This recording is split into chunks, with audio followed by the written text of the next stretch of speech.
বন্ধুরা, ফাঙ্গিসাইড বা ফাঙ্গাস ইনফেকশনের জন্য আমাদের অনেকেরই বোগেনভিলিয়া থেকে শুরু করে অর্কিড, অ্যাডেনিয়াম সব গাছ কিন্তু বর্ষাকালে মরণাপন্ন হয়ে যায় এবং অনেক ক্ষেত্রেই আমরা কিছু না কিছু গাছ হারিয়ে ফেলি। এবার অনেকের কাছে বিভিন্ন ধরনের কোশ্চেন থাকে যে এত সমস্ত প্রোডাক্ট আমরা ব্যবহার করি, যার কোনটা কোন সময় ব্যবহার করব, এর কাজ কি। আজকের ভিডিওতে আপনাদেরকে তার একটা ধারণা দেব।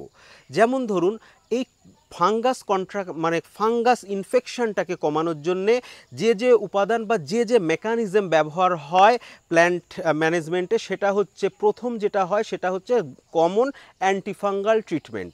এরপর অ্যান্টিফাঙ্গালের হচ্ছে দুটো ভাগ রয়েছে, একটা হচ্ছে কন্ট্যাক্ট ফাঙ্গিসাইড আর একটা হচ্ছে সিস্টেমিক ফাঙ্গিসাইড। এরপরে যে জিনিসটা রয়েছে, যখন এই দুটো জিনিস সেও কাজ হবে না, এটা যখন ফেল হয়ে যাবে, তখন আমাদের যেটা ব্যবহার করতে হয় সেটা হচ্ছে প্ল্যান্ট অ্যান্টিবায়োটিক। প্ল্যান্ট অ্যান্টিবায়োটিক মানুষের অ্যান্টিবায়োটিকের মতোই প্ল্যান্টেরও অ্যান্টিবায়োটিক রয়েছে, যেটা মানুষের অ্যান্টিবায়োটিকের মতনই কিন্তু আলাদা ফর্মে, যেটা প্ল্যান্ট অ্যাবজর্ব করতে পারে সেরকম ফর্মে তৈরি করে নিয়ে প্ল্যান্ট অ্যান্টিবায়োটিক ব্যবহার করা হয়, যেটা হচ্ছে এক্সট্রিম পর্যায়ে ব্যবহার করা হয়। আর একটা যে বিষয় আমি আমার ভিডিওতে অনেকবার বলেছি, দ্যাট ইজ কল্ড প্রোবায়োটিক। প্রোবায়োটিকটা কী জিনিস?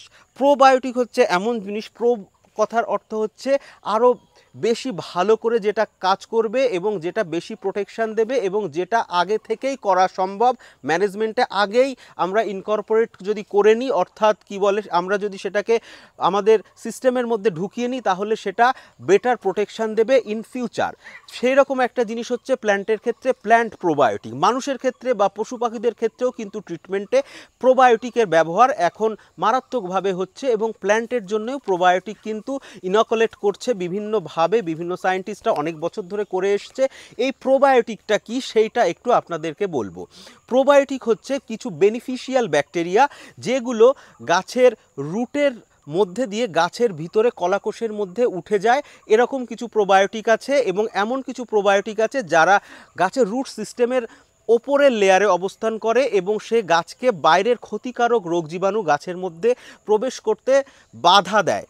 তাহলে এই দুইভাবে কাজ করে, একটা হচ্ছে বাধা দিচ্ছে ক্ষতিকারক ব্যাকটেরিয়া ভাইরাসকে বা ফাঙ্গাসকে প্ল্যান্টের মধ্যে ঢুকতে, আর একটা হচ্ছে আগে থেকেই প্ল্যান্টের মধ্যে ঢুকে পড়ছে প্ল্যান্টের কলাকোষের মধ্যে প্রোবায়োটিকটা, এবং সেটা ভিতরের থেকে গাছের যাতে ক্ষতি না হয় সেই দিকটা দেখছে।